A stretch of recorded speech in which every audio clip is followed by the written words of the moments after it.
What's up, everybody? It's the Sports Chasers Podcast.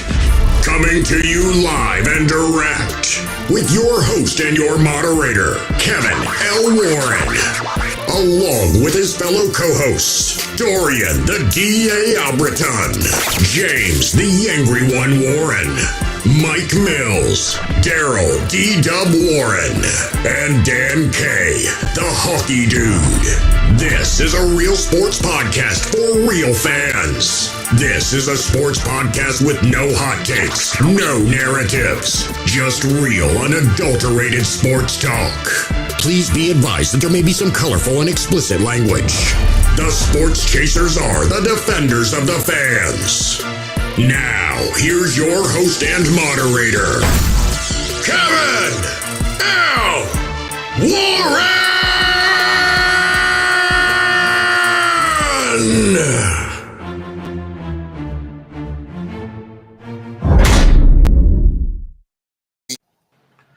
Hey, what's up, everybody? What's going on, everybody? It's the Sports Chasers Podcast. Another Thursday night. We have a lot to get into. Hope everybody's having a great and wonderful week. Few things that we'll get into, man. We got we're going to talk a little NCAA talk tonight. First off, we'll talk some NFL talk. Jets look like they're courting Aaron Rodgers. They flying out to California and whatever. Daniel Jones got $40 million from the Giants, man. We'll see. Lamar franchise tag. We'll talk about that a little bit. Like I said, NHL talk, NBA talk, World Baseball talk. We also have a guest. We have Ms. Deb Whitcas at 8:30 p.m. She's a Emmy Award winning sports broadcaster, so she'll be with us at 8:30 p.m. But with that said, we're going to meet the crew first. The DA. DA, what's up, brother? How are you this evening? We're good. Hope everybody else is doing well, man. Really good to be here, man. Really appreciate it. Thank you. Got you. Appreciate that. The DA. Forgot D-Dub. I don't know what happened to him, but Mike Mills is here. Mike Mills, what's up, brother? How are you, sir? What's going on? Greetings and salutations. Okay. Well, thank you for that. Remember, we got the little QR code up there at the top left hand of your screen. If you feel in your heart, that's right, point to it. Feel in your heart, you like how this show is going, you want to pour back into it, hey, scan that QR code up there, man, and hit us up, man. So with that, also, hey, newsletter. Hey, we've been writing newsletters, man. This is the third volume of it. D-Dub wrote an excellent piece on the MMA and chokeholds. If you want to get a piece of that, hey, you got to go to our website, sportschaserspodcast.net. Go down at the very bottom, subscribe to it. And, hey, you'll get the newsletters. The last three newsletters, I wrote the first two. D-Dub wrote the one on chokeholds and on the MMA, excuse me. And very It's coming. Yeah, so. D-Dub, can you hear me? Are you there, sir? Well, I got to let him in if he wants to be there. There he goes. He's there. D-Dub, what's up, brother? How are you today? Yo, what's up, fellas? What's up? Sports Chasers Podcast, Thursday night. What's good? Yep, it is Thursday night. Remember to like, click, and subscribe to the channel, our YouTube channel, man. Tell somebody about the show. If you digging what we're doing, hey, man, we're trying to get it out there. Like I said, in the show, man, no hot takes, none of that stuff when it comes to sports. In fact, I want to read something real quick before I give it to Mike Mills and we start with college basketball. I feel like I got to read this. Go ahead, D-Dub. Hey, Kev, before you start, hey, I was in my feelings about that chokehold, man. I was disgusted because it was just 2 seconds, man. I didn't see nothing. I didn't see nobody do nothing. So, but shout outs to the real fans that's gonna went to the chokeholds. Went to the cupboard and tried to get something to drink, and the fight is over. So, but your man. But that's y'all sport. Y'all love that shit. I don't want to hear it. Enjoy it. That's y'all shit. I want y'all to love it. Wow. Hey, Mike. I like boxing more, but okay. I love boxing. Yeah, I like boxing more. Yeah, I'm a boxing. I don't know why we boxing guy, but hey, I had to talk about it, but go ahead, Kev. Let me just read this. and I'll quote who's the author of it afterwards. It says, if you're an avid sports fan who wants to watch and follow your favorite games without the unnecessary noise and distraction from what truly matters, this is the show for you. Perhaps you're fed up with the baseless and intriguing hot takes thrown around endlessly. Who wouldn't be sick of sports news that's not news and recycled content talking about the same teams and players over and over again? Yeah. And then it talks about the hosts, and then it says, collectively, they strike a gold mine of information to discover the most critical updates even the biggest fans may never pay attention to. Every episode is light, relatable, and no doubt leaves you wanting to hear more. American sports fans and sports fans around the globe, just one last question. Aren't you tired of being programmed? If you're looking for real sports, for real fans, get out the matrix. Click the link to listen to the latest episode of the Sports Chasers podcast. So that's on our opening page on our website, and we all got together and to write that, and we really stand by what we said with that, because if do what you want to do, listen to what you want to listen to, watch who you want to watch. I say on the show, man, we don't get down like that.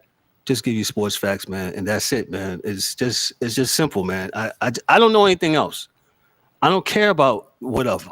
Well, somebody had his hand up. Go ahead. I'm sorry. Your mic, $5. If you paid attention, I got it. And if you paid attention to this week, it was just an absolute shit show. And we've been saying Mike Mills, I think Mike Mills, I think the whole crew, we have spoke about this dude, man. And these guys at that 4-letter network and what they do, man. And shout outs, and I usually don't like him, and I usually don't do shout outs to JJ Redick for calling out people and doing it. I think he did a good job because. So back to college basketball with Mike Mills. So hold on. Yeah, because that topic, man, going down a slippery slope. Yeah, man, we won't get to 8:30. I'm not going to take too much on it, but I'll do a newsletter on it, Kev. Don't worry. I mean, listen, I am too, man, because what they're saying is not right. It is what it is. But you can't be giving out misinformation and doing stuff like such a thing. You can, but it's not right. No. Okay. Mike, hey, Mike, somebody play Mike. We might have to put down the rotation again for a newsletter. Anyway, look out for the newsletter. Mike Mills with college basketball. I just had to read that, but go ahead, Mike. All right, so what you got, brother? As the calendar turns and everybody sees it's our favorite time of the year, March. Yours. So right now, it's everybody's favorite time of the year. Don't worry.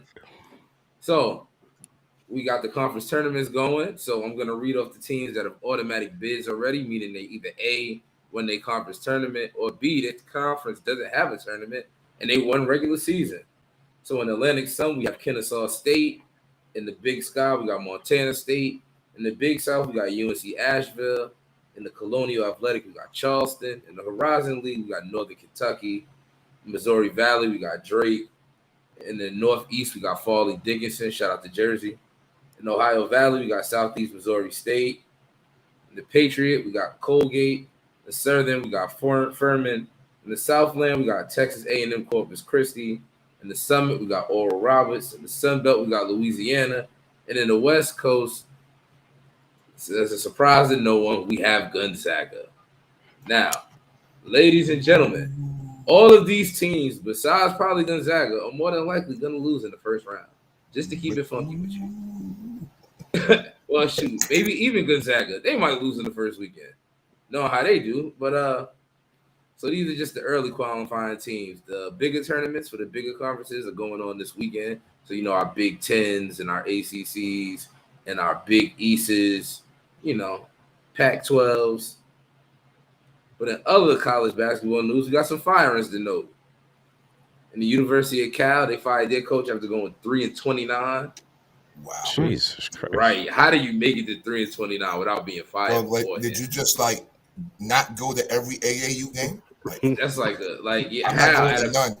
at a power conference school. Like that is insane. Like, yo, he didn't go to the Nike League. He was like went to like those. What's they be? He went to the Reebok League. Reebok League. Those, oh Jesus, sneakers. He went to the K-Swiss Classic. What are those? Them dudes was wearing Crocs. He went to the Croc Classic. Cats that was playing ball in Crocs. Oh my goodness, Jesus Christ! And then legendary Georgetown player. We're not gonna say coach because we don't know what that was. Patrick Ewing got fired after 6 seasons. Now I love Patrick Ewing as a basketball player as much as everybody else. That's my dude. But yeah, he's been overdue. That's been supposed to have happened.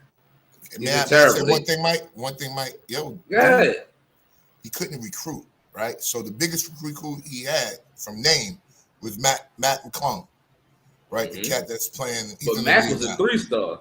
Yeah, but he could dunk. He he got him because he was the Showtime star. Of course. Out of that YouTube world. But dude could play. I mean, he just jumped out the gym. I mean, he broke every scoring record in Virginia. So dude was very serious. Like he could play. The dude just didn't take him seriously, I guess. But Patrick had some problems with some of his bigs.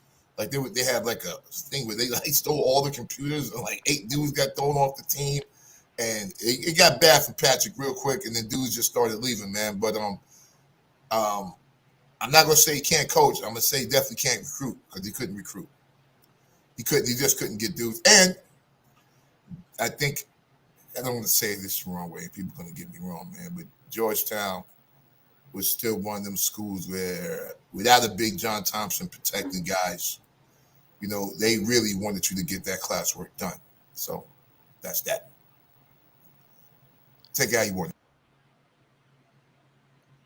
it. Well, yeah, the record speaks for itself. He was 75 out of 75 and 109. Since taking over in 2017. So they're gonna fire him now. They can give him an opportunity to go to the tournament and maybe make a run. They lost in the first. They lost last night to Villanova by 20. Yeah. Season's over. Bye. Yeah, that's a wrap, bro. Yeah, I mean they snuck in like 2 years ago. Remember they had that little run. They won the tournament and snuck in. Right. But absolutely. Like, they ain't been good in years. It's been a while. So. As Ryan pointed out in the comments, the Houston Cougars are number 1. And what that means with the top 25 winding down at the end of the season, about all of those teams in the top 25 basically have their bids already. Rest of these teams playing for basically at-large bids or the conference automatic bids. So it's conference tournament time. It's real important. It's a lot of bubble teams. I'm going to shout out UNC right now because they playing Virginia real close, and they know if they lose, it's over. It's over. NIT, here you go. NIT. My team, Villanova. Hubert, I'm trying to hold you down, Hubert. I'm trying to hold you down, Hubert. Go ahead, Mike. Yeah, it's a wrap. Connecticut won tonight against Providence, so they push it a little bit further. Duke is pushing that bubble, trying to sneak in. They beat Dan's Pittsburgh. Panthers. Sorry, Dan. No, sorry. Go ahead. he repped that pit. Wake Forest was an interesting bubble team. They got knocked out today, too. They lost to Miami by 2 points. You think they're still going to get in? Yeah. Because they was one of them final teams. They might get in, but if Carolina loses, it's over. Marquette handled their business. Oh, Marquette got scared from St. John's tonight this afternoon. Yeah. That was actually a good game. Yeah, Marquette still in it. The Big East tournament is actually looking good compared to how the season looked. The season looked, it was real top heavy. Right. But right now, the tournament is looking good. DePaul got Xavier by 8 right now. So, going into halftime. But let's see how this weekend goes. And then next week, we'll have the brackets to be unleashed. You forgot about – are you finished? Yeah. I'm finished. Word, really?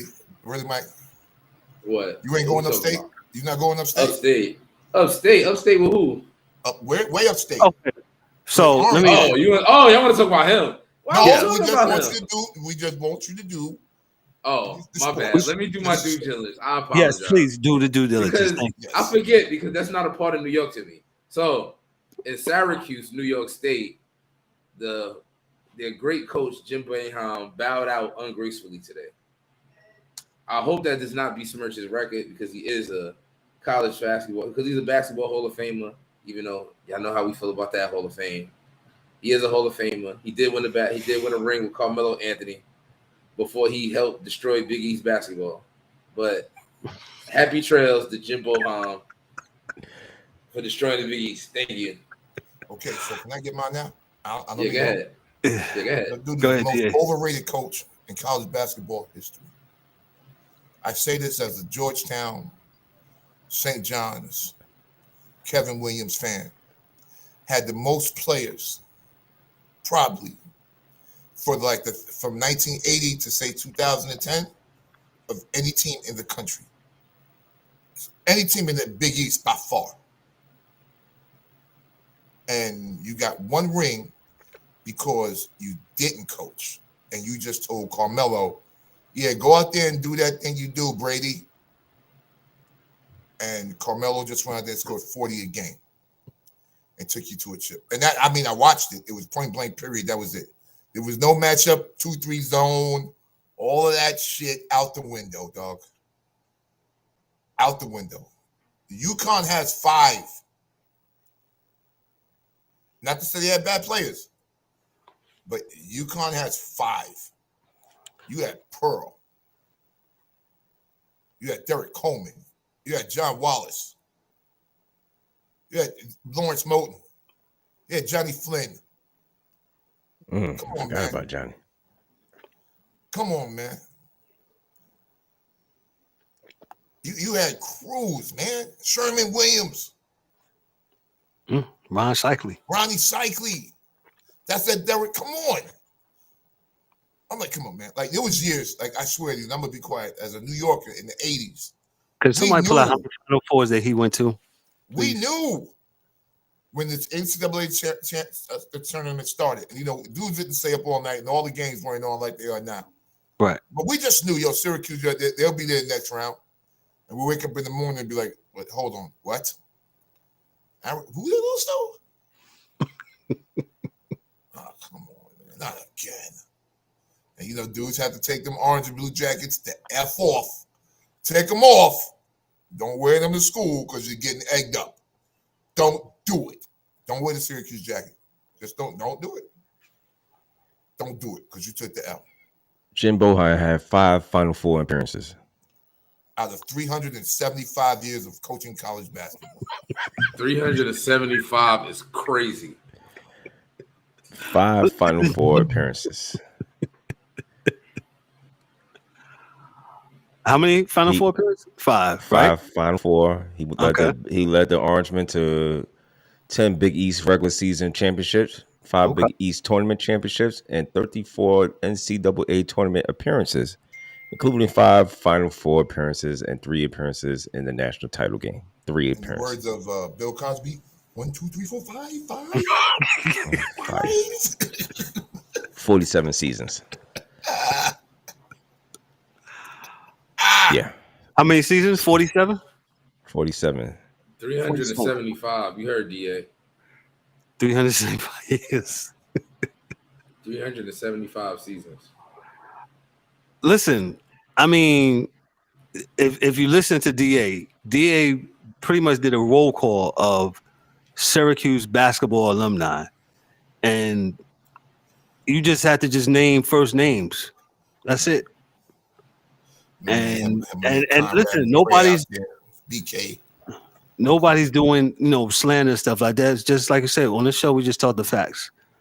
And Boeheim, he coached a very long time. I thought when I could have sworn they won like 2 or 3 championships. They only won 1 back in 2003 with Melo.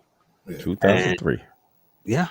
They got caught with the dude. What's the dude in last second shot, Indiana against Bobby Knight.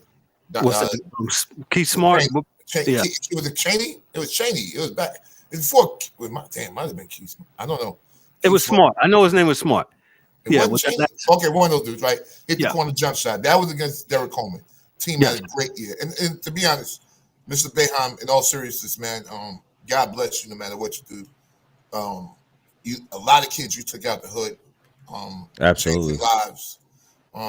help them do better things with themselves, man. Become better things, man. So salute you for real, forever.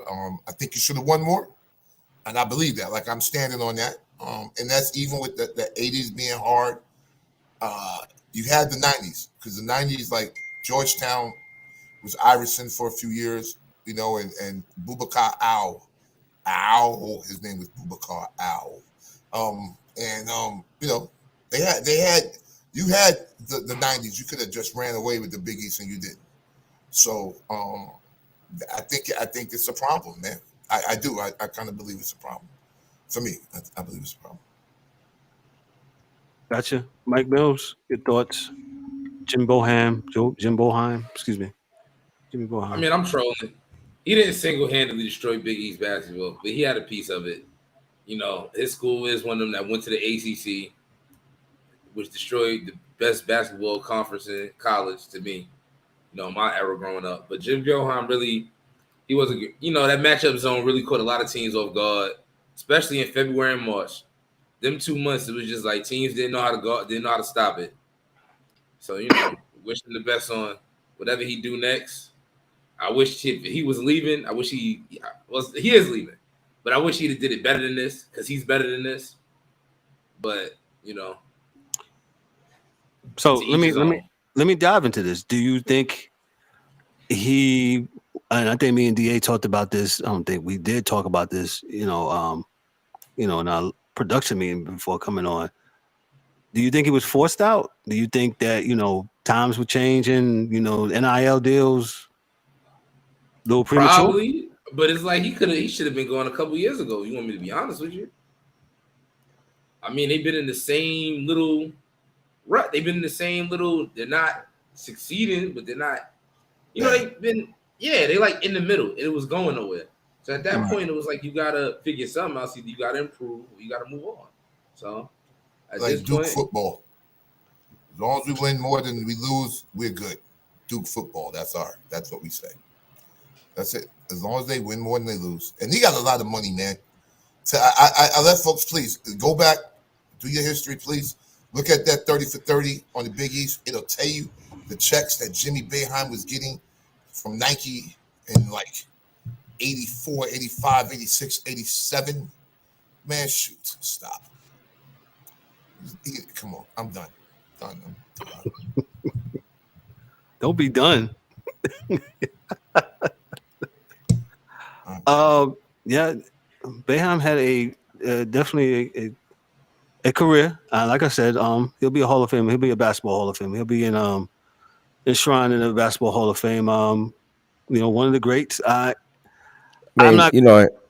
He had a 71 win percentage with the team. I mean, he's been there forever. Look like I only see one down season, and that was in 21-22. He was 16 and 17. I mean, hey, bro. He was Nike since before Nike. He was Nike before Jordan. Check that out. All right? He was Nike before Mikey. So we always got the players. Mm-hmm. Nike before Mikey. That's funny. Yo, I mean, yeah. Hey, I don't know. I know not too many coaches. He held this job at Syracuse this long. And only college, everybody hold jobs forever. Except for Patrick Ewing. But, I mean, if Patrick Ewing was at East-West State, he'd probably still be there, even with that record. So, well, I mean, I don't know what it is with college. It's again, it's what you like, who they like, and and I guess Mr. Autry that's his name, Autry. He's gonna get his start, his chance. Red, my man, Red from the H, baby. He'll get his chance to see what he could do. But yeah, shout out to Jim behind him. Whatever. I just thought his press conference yesterday was crazy. But other than that, it looked like he didn't want to. It looked like he didn't want to quit or whatever. Yeah. I don't know what that was about. You know what I'm saying? So I don't know what that was. He's trying the river because he did this in 2018. Mm-hmm. No, listen, man. At some point in time, they do have to move on, right? Every institution has to move on, right? Sure. And whether it was NIL or you couldn't recruit anymore or you couldn't get the kids you wanted, whatever the point is, whatever it is, it happens to everybody. And it's okay to get old and not be the new hip guy and be able to get kids. You know why Andre 3000 said he doesn't do hip hop anymore? He said because he's not hip. He said I'm old. He said it's for young people to do, and I'll let them have that. And whether I think 3000 probably could throw out some bars out here that knock cats' heads right off their shoulders, I believe he does. But there we go. So I forgot about that car accident. Thank you, Ryan. Yeah, Ryan doing it in the comments. Thank you, Ryan. Yeah, I forgot about the car accident. Yeah, that was like again, Syracuse got to stand on something, Ryan. I'm with you, but it's not like they were winning championships that year 2-3 years ago. They could have just fired his old ass. Damn. No, I mean real talk, right? Like it wasn't like he was. They've been middle of the pack. They've been middle of the pack. What's the dude that the old guy? He was at Kansas. Now he's at North Carolina. Roy Williams is old. Roy Williams, but he won a chip, so they wasn't going to fire him. You have the chip. He could have hit me with the goddamn car. It would have been high. He won a chip last year. And then Roy bowed out gracefully though. Roy ain't drag it. Roy knew when it was time. It was like, all right, we won. This ain't it. I got Big Cod at center, man. This is all I got. I got to get the hell out. Yeah, he was like, I got to get out of here. Let me, Huey, you ready? Yeah, that's what he did. He got out of there. He wasn't. Roy knew what was up. Jay Williams did the same thing. Oh, we ain't got no point guards? Oh, yeah, I'm about to get the hell out of here. Neptune, you got it? Yeah, they know. Well, yeah, I think you got to know when to fold them, whatever, and like D says, it's okay to bow gracefully and know when it's time, especially if you still can do it at a high level. I have no problems with that, but it's what it is. Shout out to Adrian Autry. He is the coach of the Syracuse Orangemen, and look for a new legacy. And I wish him well, and I wish Coach Boeheim well in his in future endeavors in retirement, man. So as I say that, I'm a segue to the National Football League. The National Football League, as we know, all season moves are underway. I mentioned earlier, Daniel Jones got a $160 million deal. Mike was laughing because me and Mikey was talking the other day. Hold on, Michael, let me just get some of the rundown. The Jets took a flight out to California to talk to Aaron Rodgers, so we'll see how that goes. Hold on 1 second. That's funny too. That's funnier, actually. That's extremely funnier. That's funnier. David Carr, he's not David Carr. I'm sorry, his brother. Carr. Yes, he signed. That might be funny. Is he signs with the Saints. The Giants look like they're gonna franchise tag Saquon Barkley, and the Ravens non-exclusive franchise tag on Lamar Jackson. Mike Mills, you're the Ravens fan. What do you think of this? And we'll go back over what the franchise tag means and all that stuff as Mike Mills goes in. But your thoughts on Lamar Jackson and where him and the Ravens stand at now? Go ahead. All right, I'm gonna give it to you from two perspectives. The first one is an opportunist. I'm gonna look at the bright side. I'll be optimistic. This is the tag they gave him. Basically, other teams can negotiate. The Ravens got the first right of refusal. Yes. So cool. So maybe he could go out there and see what he think he deserved, and maybe somebody will give it to him, and then we could match it. Let's see how far the difference is. Or right, and let somebody do the negotiation for them. Correct. Right, because clearly we can't get this. Clearly we can't figure this shit out. Clearly. Right. Now I'm gonna look at it from the realistic point of view. I've been a Baltimore Ravens fan since the 6th grade. I'm 30 years old now. So that's a long time. I remember when we had Kyle Bowler. Remember when we had Stephen McNair for that 1 year. I remember Troy Smith was supposed to be the quarterback before he got sick and we got stuck with fucking Flacco. And I was there for the Flacco years, and when Brian Mallett was there, I was there for all that shit. The thing is, the Baltimore Ravens were not built to have a high-flying offense. Has it been nice? Yes. But our bread and butter is running the ball and playing defense. And even when Lamar Jackson was at his best, we were still running the ball and playing defense. So even if we lose him, and we got to get a armchair guy for a couple years so we figure it out, we still going to win 7 to 8 games regardless. So if he got to go, so be it. But hopefully we can figure this out. Gotcha. D-Dog, your thoughts? Lamar Jackson, Baltimore Ravens, the whole thing. Yeah. I don't know, man. I don't know what to think. They don't want to really pay him that bread or whatever he's requesting. So they decided to do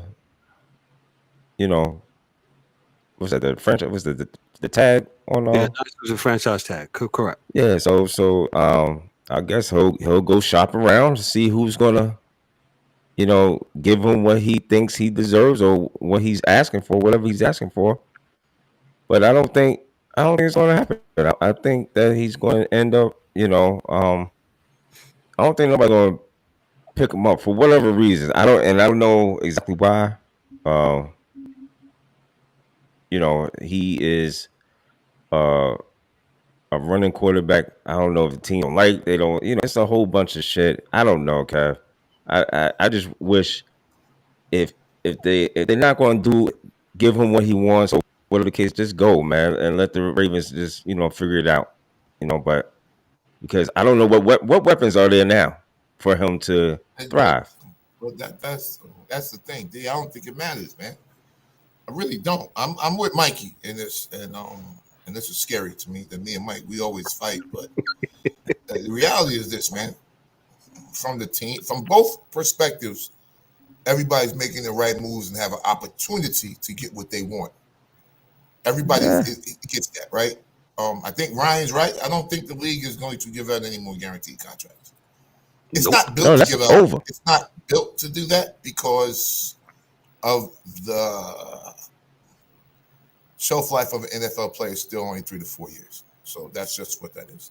And again, just because the Browns jumped out the window, I don't expect everybody else to do the same thing. Well, that was a nasty situation on all sides. As Mike said, it was a nasty situation, and it was. But the reality was that we all realized that the NFL is a copycat league. Not to use the term everybody else uses, but it is. It's a copycat league.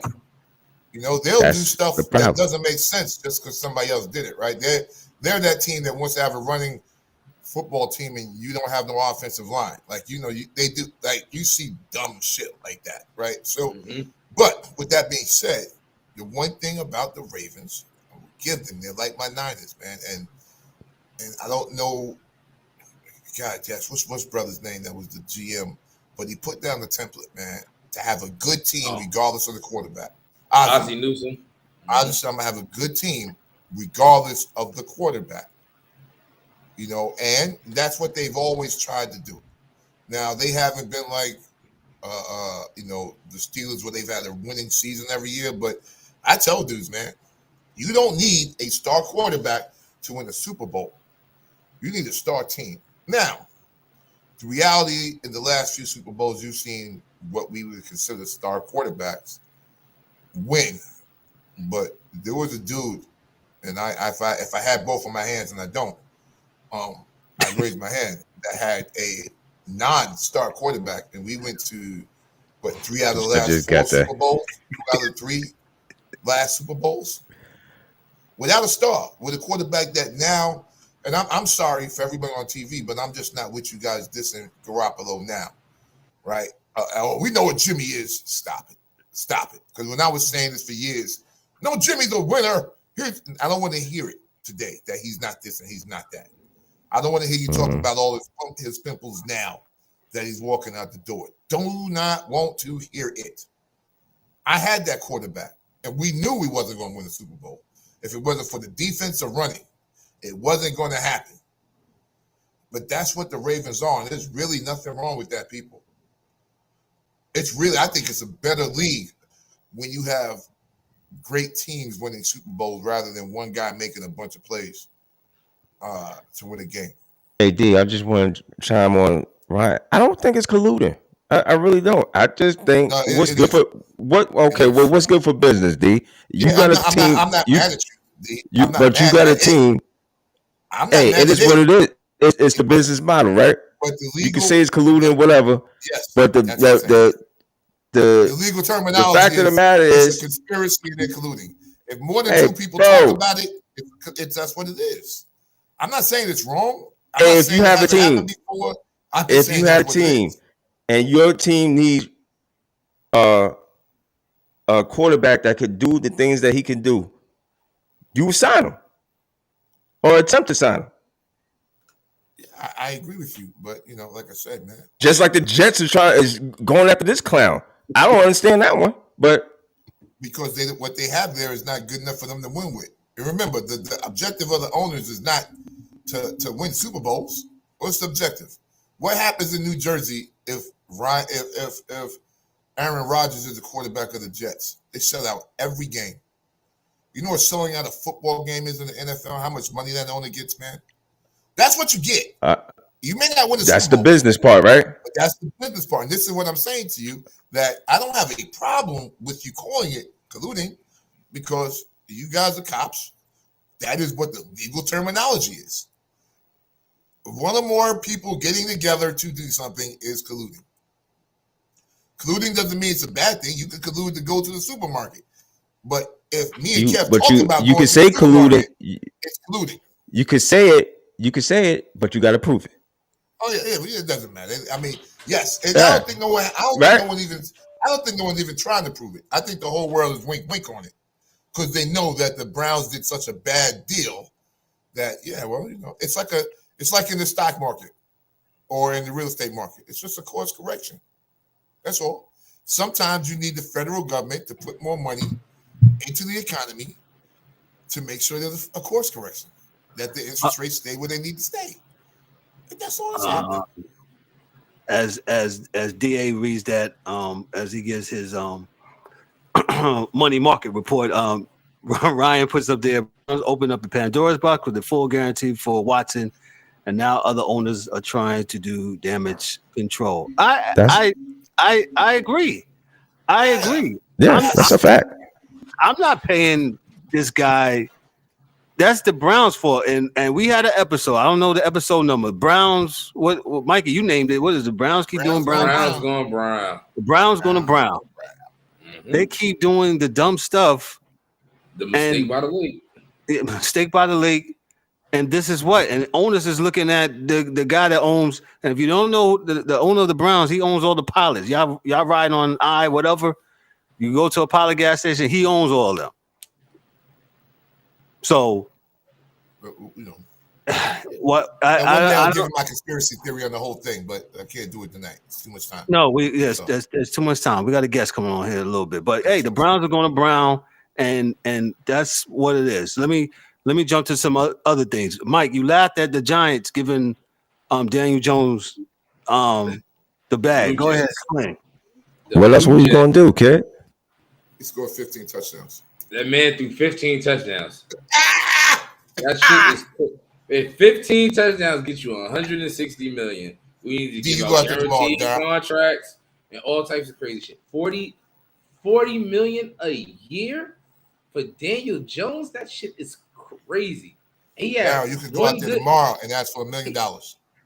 He had one medium season. Medium, not even gonna say medium. A medium season.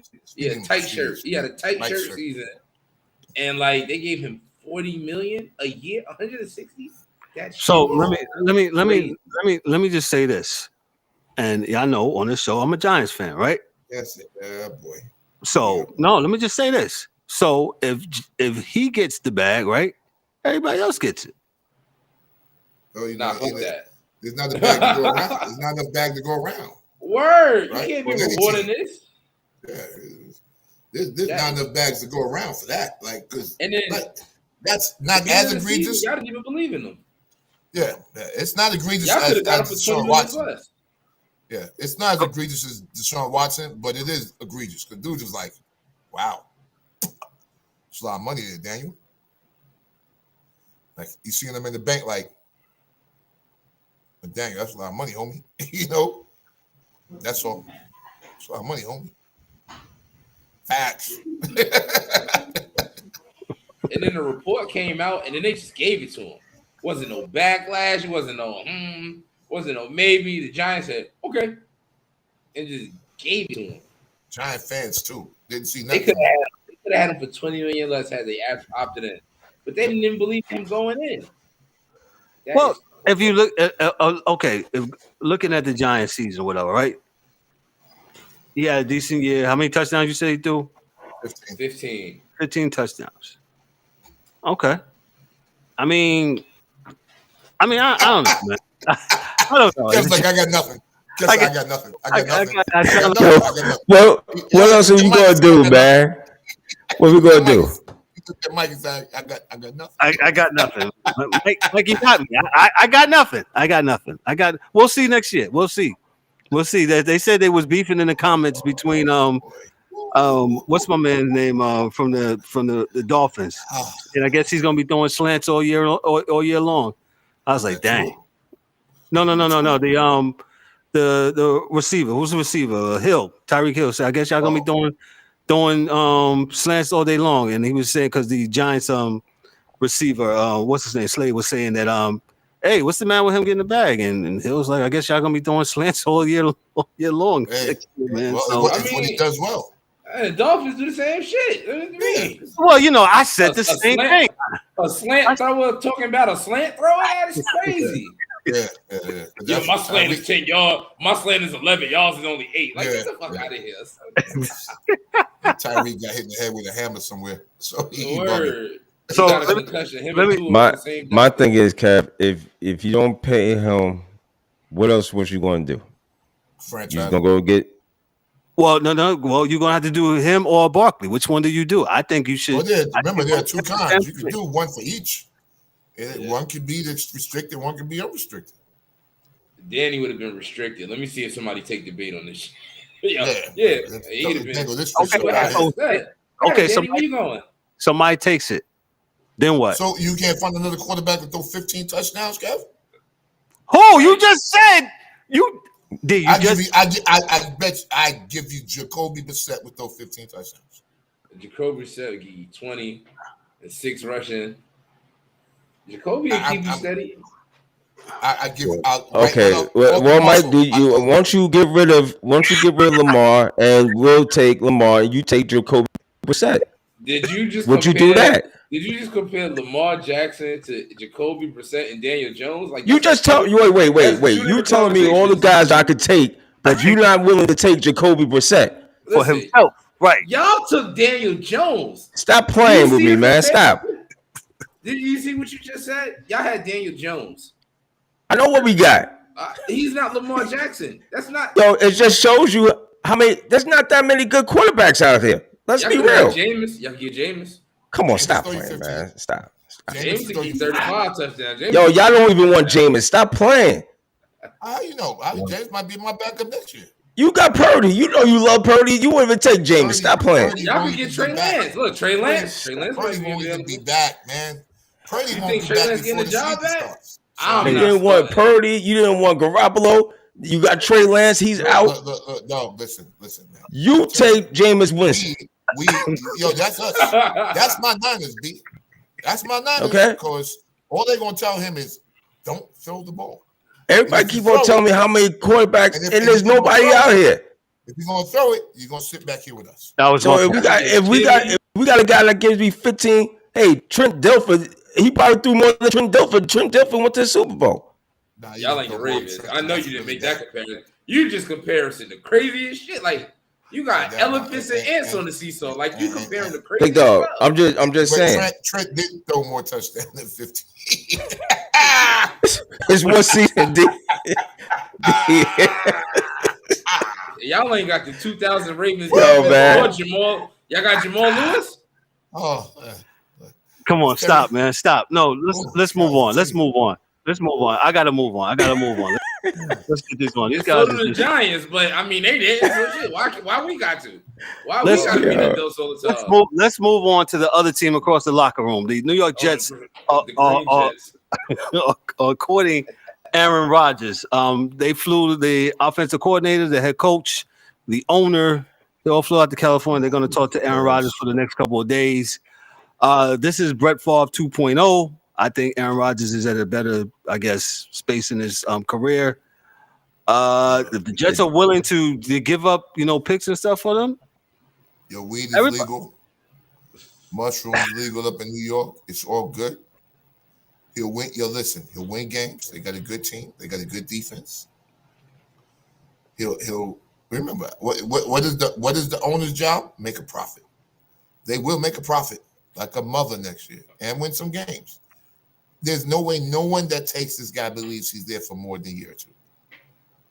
So if you think you have a dude on the team that can be a backup and learn from him, you know how to get that weed rolling. And you can't learn from him. Remember, he don't teach people. That's not his job. Remember that. Well, now he's smoking, so he may now, because that helps you free your mind when you on that hibachi watcher, whatever they call it. Waka watcha, waka, whatever he do. He waka flocka, whatever he's smoking, he good. So I think he'll be okay over there. He's an older dude. He got his, he all right, man. And he's gonna make money hand over foot. He's gonna be doing commercials.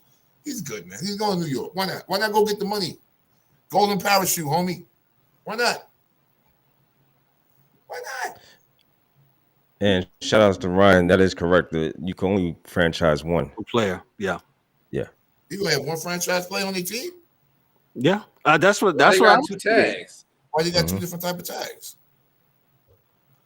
We'll find I don't know. It was over.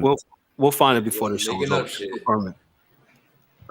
I don't think he's making up stuff. I just think that I'm talking about the NFL making up shit. We're gonna give you two tags, but you can't use them both. It says the franchise tag is a designation NFL teams may use to retain one player set to be an unrestricted free agent and sign them to a set contract for another year. That's just for franchise tagging. Yeah, just one player. Okay. Whatever, man. I still think you could have found listen, man, it's a lot of money, but I think if it works for them, it works for them. I got no problem with it, man. I really don't. I like to see good football. And I'm just joking with you. I think y'all know I thought Daniel Jones was good from the start. So when y'all didn't, I did. So don't y'all can't tell me shit. Yeah. Oh yeah. I told you. There's no shame in my game. I told you. Junior. So real quick, your thoughts, D, since I got you right there in the box. Carr going to the Saints. Your thoughts? Good move. Just their problem is the rest of those dudes. And Michael Thomas don't play, and Alvin Kamara may be in jail. But if he has those two players with Olave from Ohio State, he'll be okay because he's not a bad quarterback, and it might be the best defense that he's played with. So yes, agreed. There you go. That's agreed. Mike Mills, thoughts on Carr going to the Saints? Do they think he's still got Sean Payton? Did they forget that they traded him to Denver? Yeah, that's my first question. After that, I mean, they do got a great defense. I just want to know what went wrong in Vegas. Like it went from in love to my quarterback. That's real, Mike. That's real. I'll tell you. I got it, D. I got it. I'll tell you what went wrong. What's his name's son? Bill Belichick's son. Am I right, D? Is that what you was going with? Yeah, well, that's always what's wrong with teams. Find an expatriate, you'll find spoiled eggs. So, spoiled eggs. Find an expatriate. Go ahead. Eggs. Very thought-provoking. But yeah, I mean, we'll see how this works. I mean, the Saints need a quarterback. Yes, he is a quarterback. So, damn, Mike. Damn. We'll see. I mean, I don't believe it. I don't believe in him. So we'll see. Mike, that's fucked. Yo, they need a quarterback, and he's a quarterback. He's a quarterback. He does play quarterback, so he don't got the receivers he just had in Oakland. I mean, in Vegas, he had some shit in Vegas, and look what happened. And the running back.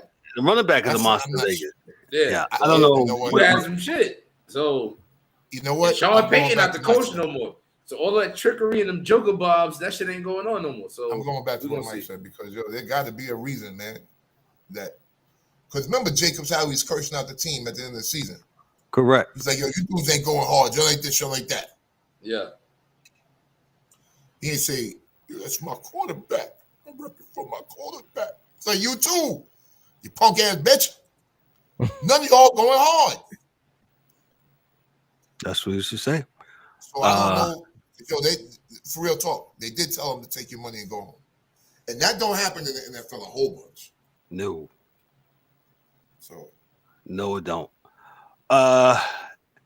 We talk about Rodgers going to the Jets.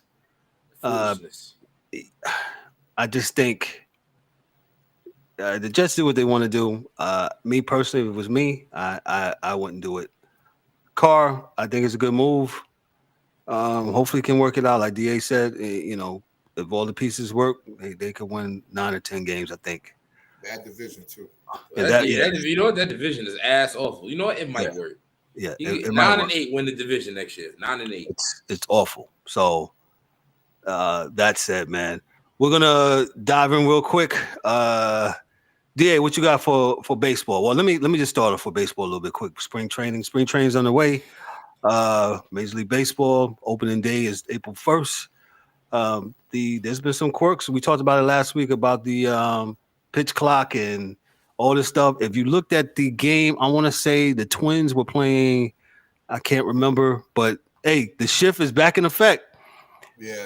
All they doing is putting the center fielder in shallow right field and putting the left fielder in center field. I forgot who was up. The dude that used to play for the Yankees, and they put that on. And hey, like any rule, people are going to circumvent it, and they have found a way to reinvent the shift again. DA. Yeah, my problem is my hold on. Let me get this thought out. My thing is, people were crying. I'm like, hit the ball the other way, and they'll stop that. Yeah. Listen, man. They've shown you, like Kev said, leave it in, man. My thing is, if I'm a good hitter, shift wherever the fuck you want to shift to. I'm hitting the ball where there's nobody at. Or I'm going to strike out trying to hit the ball where nobody's at. That's it. I've got no other comment for anything about the shift. You know, and yeah, it's Kevin. It was going to be like any other, program. Someone was going to hack it at some point in time, and it just took them 1 year to hack this. Like what? A couple games.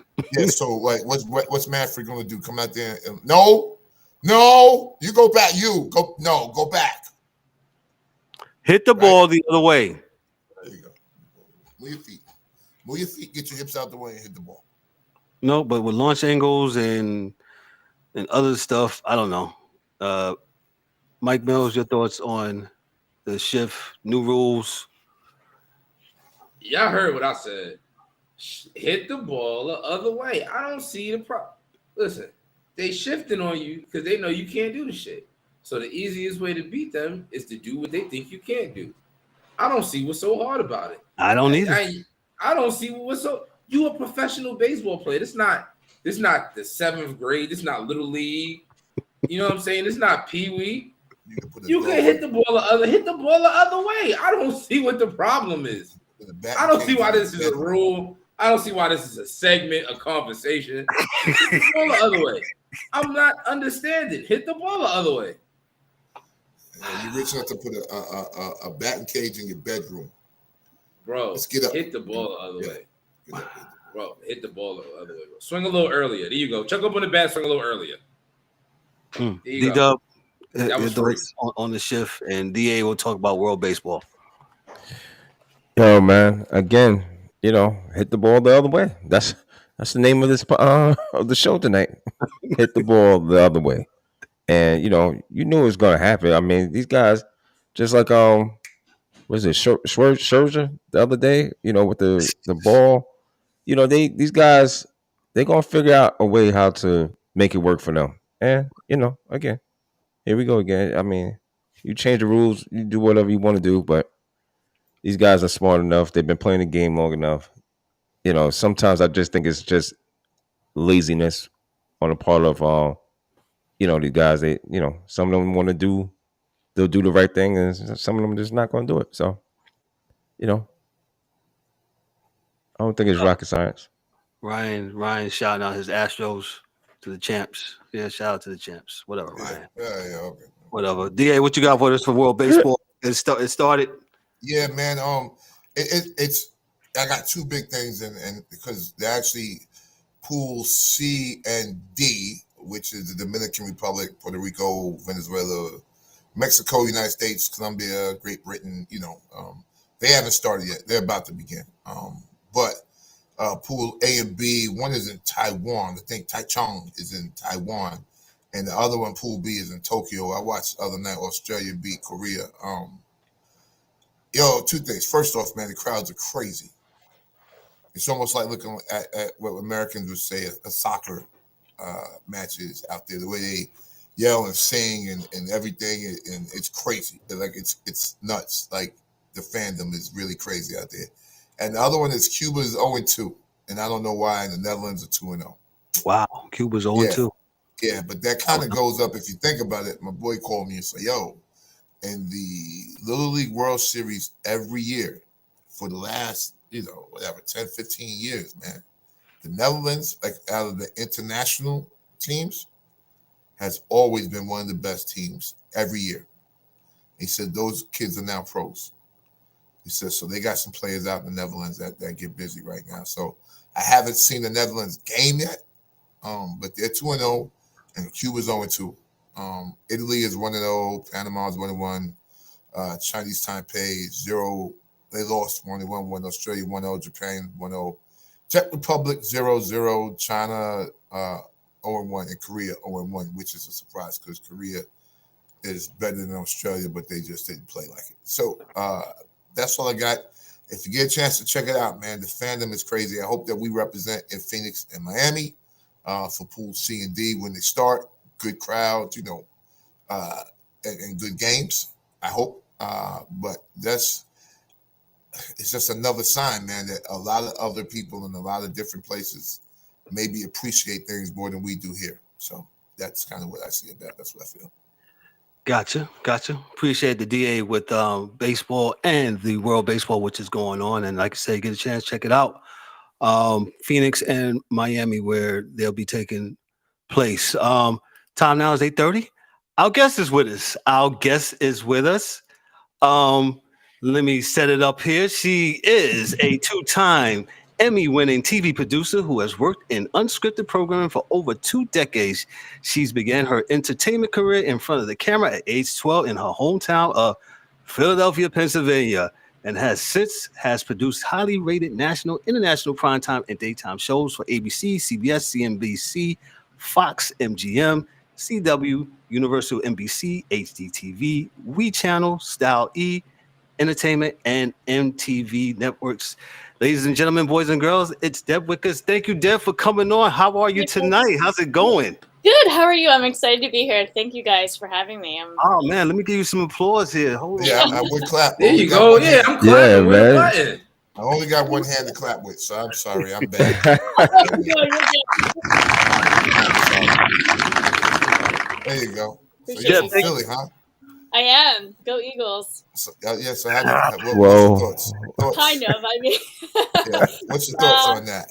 It was a little heartbreaking, to be honest, but it was an exciting year to be a Philly fan with the Phillies in the World Series, the Union, going for the trophy, and then obviously the Eagles in the Super Bowl, and everybody lost. So yeah. You just got to get the flyers. You just got to get the flyers together to get them a little bit close. Yeah. 76ers had a shot there for a while too, but we'll see this season. Gotcha. Deb, hold on a second, DA. Thank you for joining us. Thanks for connecting with us. It was so great, and I saw all the things that you've done. And like you said, you're a Philly lady. You got a bunch of I don't know if you see D-Dubs had. You got a couple of New York dudes on here, so you got a couple of Giants fans on here. So all good. I can't believe Daniel Jones, the contract they just gave him. We just talked about that. We just finished talking about it. Yeah. Told y'all that was funny. Y'all didn't think it was funny. Whatever, man. Go ahead. Go ahead, Deb. Yeah, and Deb, tell him. Barkley, I mean, that I get. But yeah, no, I was like, is Daniel Jones worth that much? I don't know. Okay, there you go. Well, I didn't want him as a quarterback, but he did get better this year. He cleaned up his act. Sorry. Oh, now you didn't want him. That was I feel like that was Brian Dable though that really helped. Absolutely. His act. So absolutely. But which I mean, he still cleaned it up. He still did well. So yeah. Yeah. I think we got the question from Darryl. I'm sorry. What else could they do? So with that being said, it's fine because in the league, we were only one franchise guy.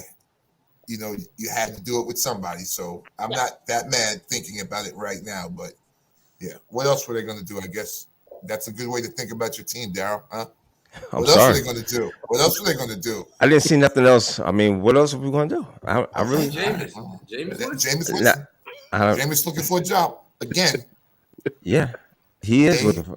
I'm not confident in Jameis. I'm sorry. Okay, respectfully. Deb, let me just ask you this, Deb. How did you get started in the business? You say you started when you was 12. Give us a little rundown how everything began for you. You know, I honestly, when I was 5 years old, I was a huge TV fan. Told my mom to get me an agent. She bluntly refused. Thank God. And let me, always put me into dance classes, into theater. And there was a show in Philadelphia called Dance Party USA. And I come from a dance background, and that's how I started on camera at 12. Okay. And then proceeded in college, was a dancer for a show called MTV. It was an MTV show, like The Grind. Right. Some of you might know it, but I'm aging myself big time here. But so yeah, and then just kind of fell in love with TV in general, and went behind the scenes as a producer. And, I've done that for several years now. Love it. And, as you said, been a bunch of different networks, a bunch of different shows. I've probably done about 30 shows in my career thus far. And a couple of years ago, I've always been a huge sports fan. I bleed green. My dad played minors for, MLB, for the Philadelphia Phillies. So I grew up in a stadium. It's where I feel comfortable. Literally growing up, my family and we sat 3 rows from home plate at the vet. Spoiled brat, but you couldn't get better than that. I used to flirt with the bat boy. I knew all their names. I was 8, 12, whatever I was. And a couple of years ago, I had gone to the Eagles Super Bowl when we beat the Patriots, and that was an amazing experience. That was my first Super Bowl. And I made a vow that year that I was going to go to every single Super Bowl for the rest of my life. And the next year I just happened to live in Atlanta, and that's where the next year's Super Bowl was. So I was involved in everything there. And you guys know, Atlanta's a huge football city. Yeah, it's huge. Yeah. Huge. I mean, obviously Georgia just took the Natty 2 years in a row. But and I think it's more college than it is NFL. I agree. I'm more of an NFL fan than I am college, but I definitely do follow it. In Atlanta, I really didn't know that many people, so I didn't really have that many friends. So I kind of went towards football more and watched, and watched every single game on Sunday. Had some friends that played in the NFL that I met when I lived in Atlanta. And I was kind of became obsessed with their careers and would watch the games. And then I was like, why am I not doing this for a living? I love football, and I love all the storylines. I feel like so many too. Yeah, sports is the best reality show out there. And I was like, this isn't going to be a hard crossover for me. It's been a little bit more difficult than I thought it was going to be, but it's still super fun. Right. Well, that's how I got into the sports reporting. And I love interviewing people, and I love interviewing athletes. I love their passion. And I also love what they do off of the field as well. I think that's important to, kind of showcase their loves, off the field as well. Their families, their passions, because they are human beings as well. So absolutely. And a lot of times we forget that, I guess. Yeah. Fans and talking heads and people forget. I just want to ask you, all right, Philly fanatic, yay or nay on the fanatic? Oh my God. Are you good with him? Not good with him? Dude scared me. I didn't know exactly what he was. I was like, what the heck? Yeah, I need you. I'm obsessed with the Philly fanatic. I actually said if I ever get married, the Philly fanatic is coming to my wedding. Going to a wedding. Oh man, he's gonna ruin your wedding, man. What was that? I said he's gonna try to ruin your wedding, man. That's fine. Like everything he does is like doing the bump with someone. So, yeah. And the funny thing is, when I lived in Atlanta, I went to a couple Braves games. And just because again, love being in a stadium. I don't care what I'm watching, if who's the team, whatever. And I was sitting down there, and Blooper came over. So Blooper is the mascot for the Braves, and he's very similar to the Fanatic. And he dumped an entire thing of popcorn on me, and I literally looked at him and I go, "You're just trying to be the Fanatic." Wow. Yeah. Yeah. I don't know how that would have turned out for Blooper. Yeah, after the game, dude I was depressed. Really on the Blooper. Yeah, he went in his locker room. He was depressed. He was like, God. I thought I was doing something, and now she called me I'm a bad ripoff. Yeah, I'm a bad ripoff. That sucks, man. That's cool though. Deb, let me ask you this: I'm sorry, D. How was your experience covering the Super Bowl this year? I mean, dream come true. So that was my ultimate dream in sports reporting is to cover the Eagles in the Super Bowl and they win. And actually be the sideline reporter for the actual game. I mean, obviously Erin Andrews was the sideline reporter for this game, and she's amazing. But I want to take her job. Let's go. So I mean, and that. You know what I mean? But and Erin's great. Don't get me wrong. I'm just being funny. But yeah, no, that's my ultimate goal. So yeah, no, I mean, I was there the entire week, had media credentials, and got to interview all the players several times. And cool.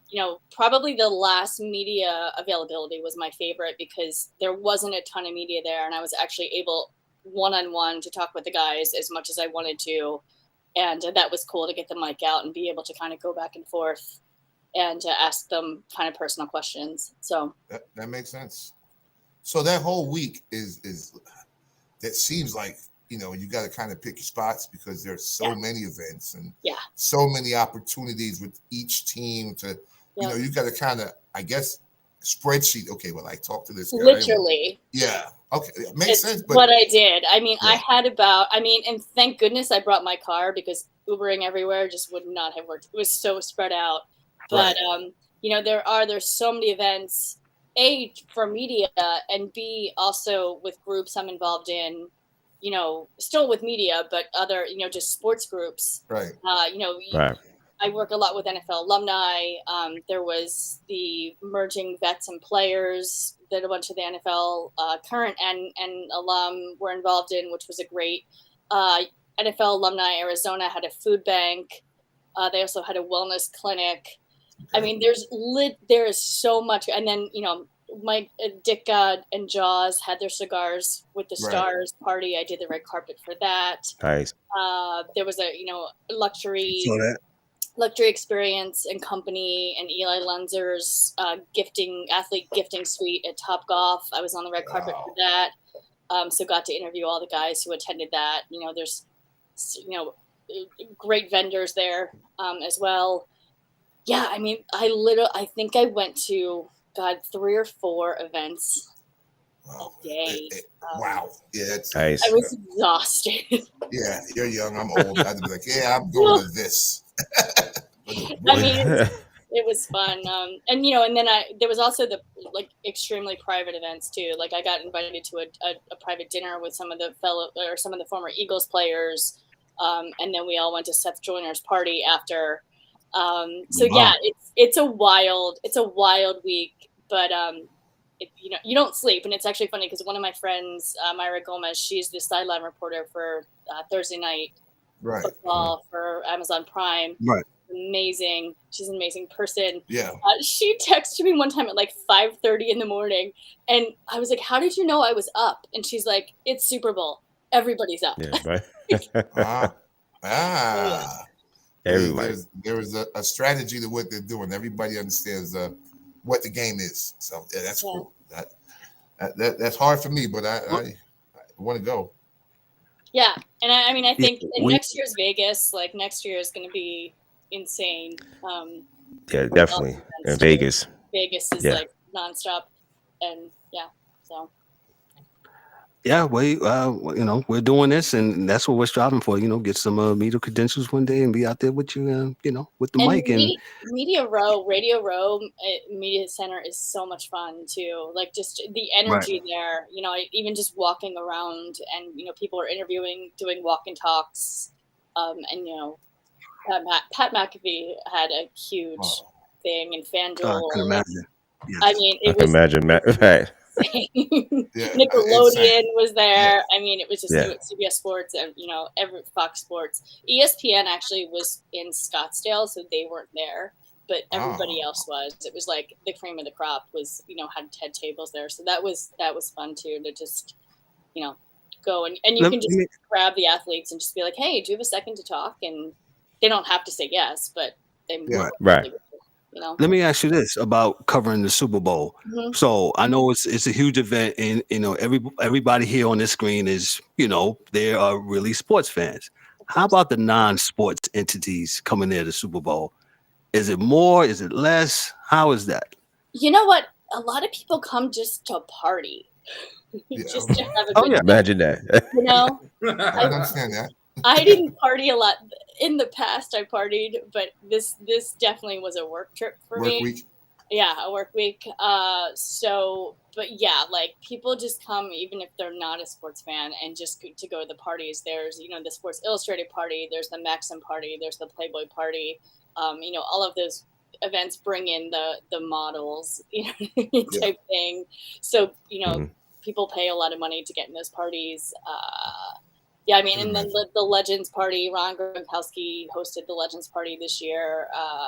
He did Gronk Beach too, so that's a huge party. Shaq has a huge party. Lee Steinberg, which I covered Lee Steinberg's red carpet. He has a huge party Saturday day. So if you just want to party, you can party nonstop. Yeah. So I'll give you a little bit of experience. So I live in South Florida currently, and me and D-Dub, my brother up there, he came down for the Super Bowl weekend and didn't go to the game, of course, but we actually had the opportunity to go hang out with Khaled. Okay. He had a DJ Khaled. He had a party that night somewhere, and like you said, it was all week. People were hanging out, they're partying, and something else. Like, where do these people come from? All over the place. I don't know. I mean, and the amount of money that's put out. Yeah, like it's a big thing though, man, and it's fun. It looks like fun, and that's the biggest thing for me, for us. It just looks like fun. Like you're not thinking like that. That would be cool because there are people that you always think, and I'm very interested in hearing about like things you said you've done with like the edge players. I guess they're pretty ingratiating, because they're not playing anymore, and you still recognize, hey, right. Let's talk, and what do you think about this, or what do you think about that? Because I guess as you get older, like I would love to see, Action Jackson, but I would probably fall out if I saw Joe Montana. Right. He's definitely around. Yeah. I didn't actually see him one time, but I think I was in Miami for Super Bowl, and he was at a steakhouse, and I was trying to get there, but it didn't happen. But no, I mean, and honestly, the athletes, former and current, are just around. Like you're, walking in Miami. A friend of mine, we were at lunch, and Alex Mack walked by the center of the former and Atlanta. Super nice guy. She had trained him, so she was like, Alex, and he sat and like, had just chilled with us for a little bit. But yeah, I mean, they're just, and on that same trip, this is a funny story. I was at the Kinko's printing something for media, and so like we talked for 20 minutes. Him and his agent were behind me, and we talked about I guess he was with the Jets at the time. So we talked about how cold it was in New York, and always a story. It was just yeah. You just have to know who you just have to be a fan and know like who you're talking to, and sometimes it's hard too because the guys are always suited up, so you're like, it's hard to know who they are. Yeah, right. It took me a second to realize it was Sam Darnold because in all the pictures I've ever seen of him, I had never interviewed him yet, and he looks like a redhead to me. And this guy in front of him is blonde. He's blonde. Get out of here because he does look like he's red. So he's red in the sun. Yeah, he's got to be red in the sun, but blonde. Yeah, and I looked it up and I think I honestly gasped when I realized who I was talking to. So we were at a Kinko's. Like it could have been anybody. He's a big guy, right? Is he a big guy? Yeah, he's obviously a football player. And I was like, who? And then I was like, oh my god, it's Sam Darnold. Like I'm talking to the quarterback of the Jets. Okay. Yeah, he looks like a big dude though. Like he's a big guy. Yeah. How was your experience at the combine? You had an assignment to go to the combine last week. How was that? Yeah, it was amazing, and I'm really excited for this year's draft. I mean, Anthony Richardson literally killed it. Yes. I mean, I feel like everyone's all over it now. Number one to get him, or CJ Stroud as well. I covered that day. I did day 3 and watched. It was the quarterbacks, the wide receivers, and the the tight ends. When I'll never forget when Richardson threw the first deep ball, the entire stadium went wow. Yeah, man, he's a strong kid. Like wow. Okay, he is a big strong kid. So. Yeah, but I also did hear, and this is just rumor, that he can't read a defense. Probably. So super athletic, killed the record. I think. And if you get in a situation and you can't play the actual game, you can't read a defense. I don't know. We won't tell anybody. We won't tell anybody. She can't do that. No. And rumor. Yeah. They'll let those fools figure that out. Rumor.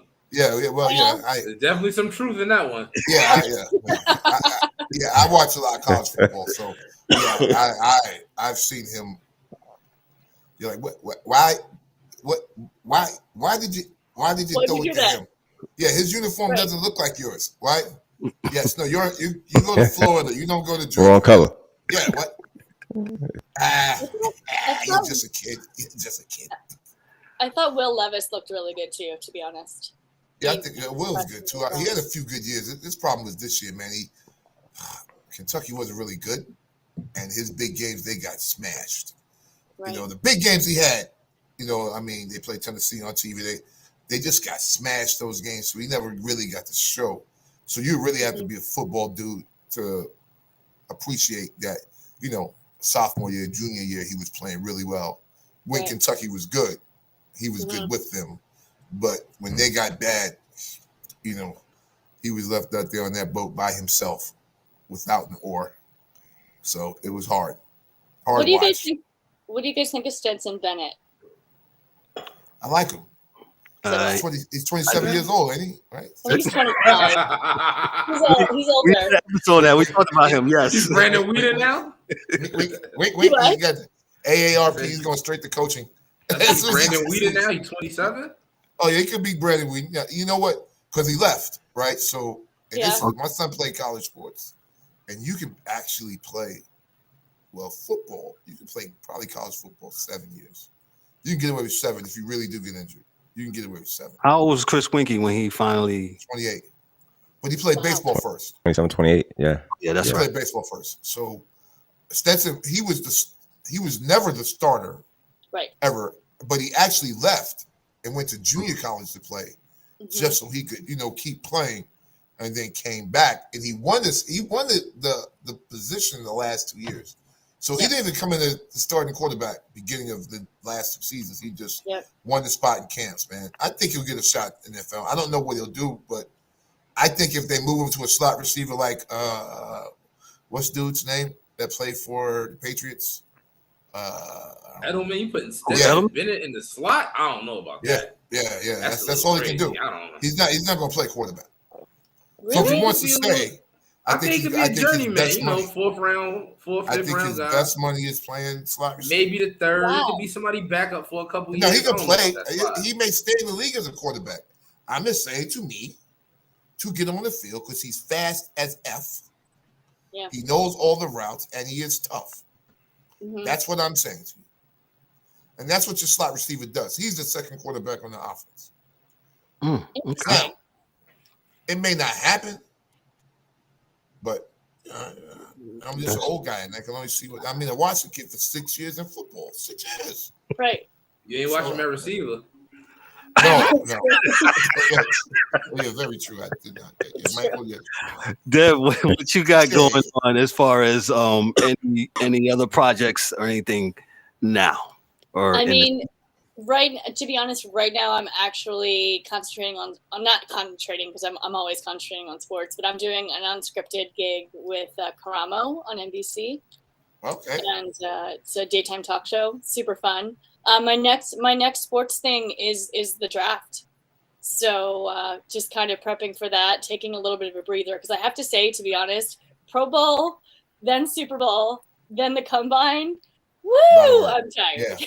So it's been a very packed February and March. You know, and to take it up a level, obviously the Eagles were in the Super Bowl. So, you know, being a huge fan, I had to do the work, and then I had all my friends there too. Yeah, wow. You had to do that too. Yeah, that it was actually a little bit overwhelming because I'm interviewing everyone and interviewing the Eagles and going to all the media stuff and going to all the the stuff I planned, and then my phone's blowing up with all of my best friends from Philly, from LA, like all of the fan clubs I do. And it was like, okay, like it was a little busy. Yeah, busy. You got to tell people you're a fan of another team next time out. Speaking of which, go ahead, Da. Sorry. No, she's good. Go ahead. I was going to ask. So baseball season's upon us. Spring training. What you think your Phillies are going to do? I mean, love my Phillies. We'll see. I mean, who expected them to be in the World Series last year? I did. Who did? Wait, someone did? No, I said I didn't. Okay. Nobody did. Yeah, nobody. No. Yeah, I don't even know if they knew it. Yes, not till game 2. Yeah. So yeah. What was that? I said they didn't believe it till game 2. They were like, "What the hell? Right. What the hell are we doing here?" What is? I mean, and they got in there because of heart. I feel like Yeah. Watching. I'll never forget watching Harper when he made that double, and he's like, "It's my effing house," but like that was just like one of the best moments in sports. Yeah, you know what? I like that kid. I've always liked him. So a lot of people don't, but I like Mr. Harper. So yeah, one of my favorite guys. Worth every penny. Yeah. Sometimes. I'm excited to catch some games this summer. I only caught a couple last summer, and I wasn't actually able to get. I did get a playoff. I went to a playoff game with the Padres, and that was the one that that they lost a couple, obviously, but that was the first one that they lost. So that kind of sucked, but it was cool to be there. But I wasn't able to make it to the World Series, so it was just unexpected. So I didn't plan for it. Whereas the Super Bowl, I was going whether or not the Eagles were there or not. So. Gotcha. Yeah, definitely a fun time in Philadelphia sports this past year, and like I said, well, I'm a Ranger fan too, so I don't know about praying for the Flyers, but it was definitely a good time for Philadelphia. Like you said, it was a magical ride with the Phillies, and who would have thunk about that? Yeah, I get behind them. Yeah, I'm a Yankee fan, so I don't really care whether Philadelphia wins or not because I'm a Yankee guy. But I can take you as my third team now. There we go. Because of you. We appreciate the backing. I will buy a hat. I will get at. Maybe we can do that. Yeah, because we handed it to them in 2009. And since that was the last time the Yankees won the World Series, we need to do something, man. But don't remind us, man. Stop. It's been a minute. You don't want the hat on. Hey, turn that around. Yeah, turn it around, man. Come on. Don't do that. Don't do that, guys. Stop. Deb, one last question before we get out here. Besides the Super Bowl, what's the best event that you ever covered? Besides the Super Bowl. Yep, I have to say, and it's funny because I was just thinking about this particular interview. I'm going to say it was an interview, not even an event. Okay. My Pete Rose interview. Oh, whoa. I got to find that one. How was that? So it was for a show called Crush House. I was co-hosting with Sean Salisbury, Rick Mahorn, Frank Nicotero, who's a comedian, and Wayne Allen Root, and Angelica. Oh my God, I forgot her last name. Baywatch, Playboy. Yes. Super great. So she, it was an amazing experience. We spent. Wow. It was actually his 80th birthday, and we got him a cake and everything, and we spent about 3 hours on a Zoom with him, and just hearing the stories, obviously he still holds a ton of records. The man played into his 40s. Just to hear his passion and his love of baseball still was amazing. And of course, I got the honor to ask the big question: do you think you're ever going to make it in the Hall of Fame? Which is on my demo. And so, and it was heartbreaking to hear him answer that, because he knows, he was like, they're going to let me in when I'm dead. Yeah, we said that too. Posthumously, they'll let them in. Yep. Yeah. And I mean, I think it's one thing to think it and yourself think it, but it's another thing to hear Pete Rose say it. Yeah. But that's royalty, man. That is royalty. Totally. That's royalty. Mm-hmm. Absolutely. And here was the coolest thing. The coolest part about this was the morning of, I was prepping, going through all my questions, and I was like, I try not to be late to things. And so I got on early because obviously huge interview. I got on about 10 to 15 minutes early just to make sure I was prepped. And Pete was already on. Wow. And none of my coworkers were on. So there it was, Pete and I bullshitting for 10 minutes. Yes. I'm sitting here going, is this my life? Is this being my first life? counts. Being first counts. There you go. Being first counts. Being on time. Yes. Right. Everybody else is second loser. There you go. And then it was also cool. He came on. He had a Reds hat on, and then he actually switched his Reds hat for a Philly hat. There you go. And I literally had my Phillies hat a couple feet away from me, just in case. Yeah. Grab mine. And I ran and grabbed it, and I was like, I have one of those too, and I put it on. So it was Pete Rose and I wearing Philly caps together for a moment. So that was special as well. Oh man, big ups to that, because that's some royalty, man. And and he's 81, 82 now. Yeah. So can I ask you a favor, please, for us? Sure. The next big event that you're going to be on, email us so we can shout you out and let people know you're going to be there. Sure. We're gaining fans weekly, daily, and with you on, awesome. Probably exponentially. And from there, I just would like to, thank you for me. Sure. And just let me know that, whatever's coming on, we'll put it on the website, man. So awesome. Thank you. Yeah, I should be doing the draft. I'm waiting just to to confirm some things, but that's the next big thing that I see. Also, a little bit of a rumor, I might be covering the Chargers this season. Season too. So that's not I probably shouldn't have said anything. But, it's cool. It's cool. We won't tell nobody. I promise. Yeah. We don't believe don't worry. bad luck. I had them going to the Super Bowl, so don't worry about it. That was my first prediction. It was going to be Rams Chargers. That was my first prediction. So I had them this year. I thought they was good enough to do something, but they'll get it together. Yeah, we'll see. Oh man, Deb, this has been great. Thank you so much for coming on and hanging out with us, man. Now I got the applause right here. There you go. There you go. There you go. There you go. There you go, Cass.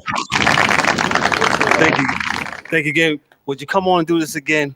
Absolutely. Yeah, this is super fun. I appreciate you so much. And like I said, this has been fun, and wish you all the best. And like I said, we'll do this again. And thanks again, man. Hey, everybody, Deb Whitcas, thank you so much, Deb. Appreciate you. I'm gonna give you some Deb. Take care, man. Good meeting you. That was dope. Man, what time is it? We right at the Carolina just got sent home. God. 23 seconds left. 66-57. Beekman got him. Damn. I say, Virginia though. Virginia used to always have, man, the coldest Whitecats at the guard position, man. Cold, dude. Like them cats at VA used to be cold, man. No, they get black guards now. Yeah, well, no, I said they used to. They used to. They cold cats, man. Cold. Yeah. So UNC V-Lac, where you at, man? Are you watching the game? Because I know he's a huge UNC fan. Sorry, bro.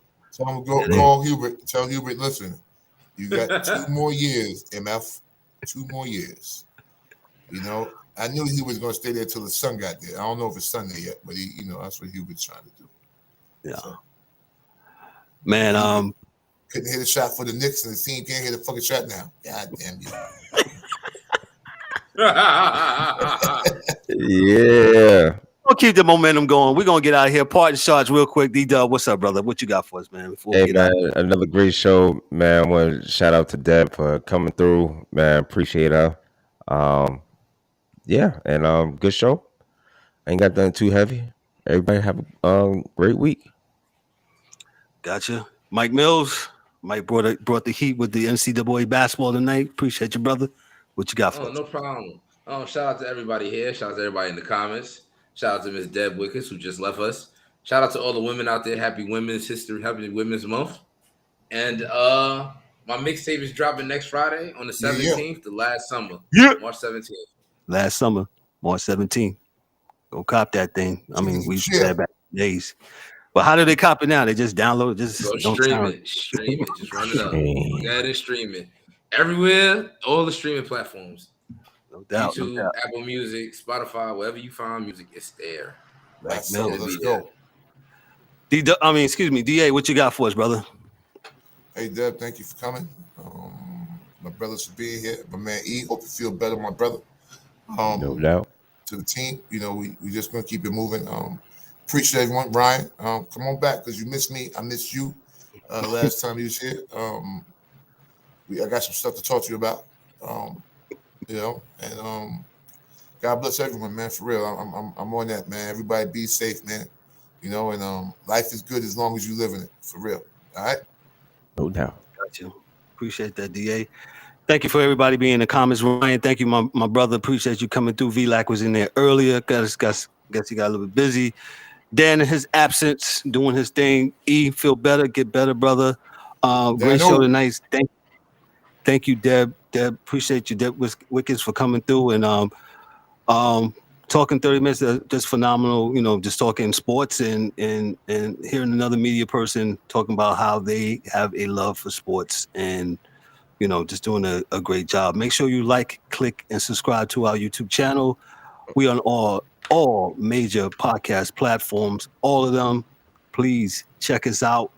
Look for us. We're on every Thursday. Make sure you look out for our newsletter. D-Dub sounds like he's going to do a retraction of what he wrote. I don't know. No retraction, bro. Go ahead. Stand on what I said, brother. Can we get more females in the comments, man, and on the show? Because it's great to see a woman come through. Yes. I bet, love it, man. So, excuse me, Mike. Come I said, I bet, love boy over there. All right, come on, wrap it up, Captain. On behalf of myself. I peeped him early. Come on, lover boy. On behalf of myself, I'm Kevin O'Warren, your host and moderator. Darryl D. Warren, Mike Mills, the DA.